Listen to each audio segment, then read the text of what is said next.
इस वक्त किस तरह से वार और पलटवार यानी क्रिया प्रतिक्रिया में देखने को मिल रही है। भारतीय जनता पार्टी किस तरह से बचाव कर रही है, विपक्ष क्या कुछ कह रहा है, सुनना जरा जरूरी है। आइए पहले सुनते हैं, फिर आगे का रुख करते हैं। ये सिर्फ वही लफ्ज है जो सच्चाई थी, भाजपा के नेताओं को चिपक रही थी बिल्कुल। तो अगर सच्चाई किसी को चिपक रही है और वो झूठ कर रहे हैं, वो पर्दाफाश हो रहा है, तो उसको अनपार्लियामेंट्री कर दो। वो तो पार्लियामेंट्री प्रैक्टिस में कहीं है नहीं। अगर आप झूठ बोलने में माहिर हो, आपके गृह मंत्री ने खुद एक कैमरे के सामने कह दिया कि चुनाव के वक्त हम जो कहते हैं वो तो जुमले होते हैं। फिर हमने कहा जुमलेबाज, कहां से अनपार्लियामेंट्री हो गया। ये सवाल उठता है कि शब्द किसी के एकाधिकार में नहीं होता है और अमर्यादित भाषा पर भी किसी का एकाधिकार नहीं होता है। यदि विपक्ष अमर्यादित भाषा का प्रयोग करेगा, सत्ता पक्ष के रूप में मैं भी करूंगा, तो जो कुछ भी बनता है वो किसी विपक्ष या सत्ता पक्ष के लिए नहीं, सदन के लिए बनता है।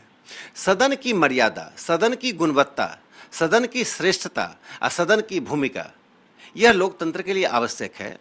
जो लोग सदन में बैठकर सिर्फ अमर्यादित भाषा के आधार पर समाचार पत्र की सुर्खियों में रहना चाहते हैं, जिनकी कोई रुचि देश के विकास के कार्यों में हाथ बटाने की या रचनात्मक बहस को आगे बढ़ाने की नहीं है, वे ही इससे प्रताड़ित महसूस कर रहे हैं। अन्यथा इस देश के छोटे बच्चे से लेकर वृद्ध तक ये चाहते हैं कि सदन के बीच में मर्यादित बहस हो।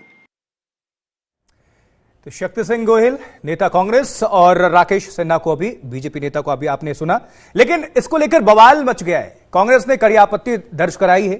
तमाम बातें उनकी तरफ से कहा गया है कि हमसे पूछा नहीं गया, विपक्ष से सहमति नहीं ली गई। चलिए समझने की कोशिश करते हैं कि हंगामा आखिर बरपा क्यों है। देश के वरिष्ठ पत्रकार राहुल देव जी हमारे साथ जुड़ चुके हैं। राहुल जी, बहुत आपका स्वागत। ये सबसे पहला ही सवाल मेरा है कि विपक्ष को एतराज है, आपत्ति दर्ज कराई जा रही है, लेकिन आपत्तिजनक इसमें है क्या? अगर जो देश के माननीय हैं, जिनको सदन में पूरा भारत देखता है जब वो बोलते हैं, अगर इन शब्दों की इनकी सूची जारी की गई है तो उसमें आपत्ति क्या है? हंगामा कहां बरप रहा है?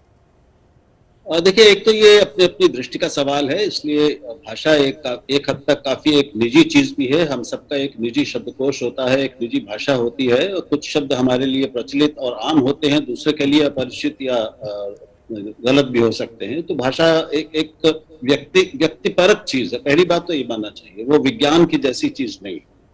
मैं ये सूची देख रहा था और उनको दर्ज लिख भी रहा था, जो शब्द मुझे ये सब जगह ढूंढने से मिले हैं, क्योंकि पूरी सूची तो कहीं मिली नहीं।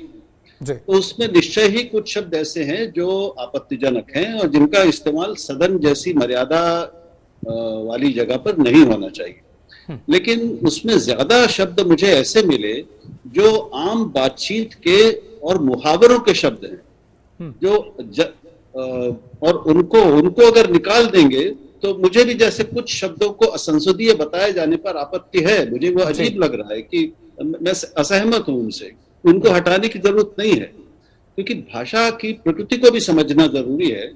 और हमें यह भी समझना चाहिए कि संसद क्या है। ये ठीक है कि वो देश का सर्वोच्च सदन है, उसकी बहुत सर्वोच्च मर्यादा है, न्यायालय की तरह वो लोकतंत्र का मंदिर है और उसकी एक अपनी अलग गरिमा और मर्यादा है। लेकिन संसद जनप्रतिनिधियों की जगह है। तो जनप्रतिनिधि कौन होते हैं? जो जनता का अपने प्रतिनिधित्व करते हैं।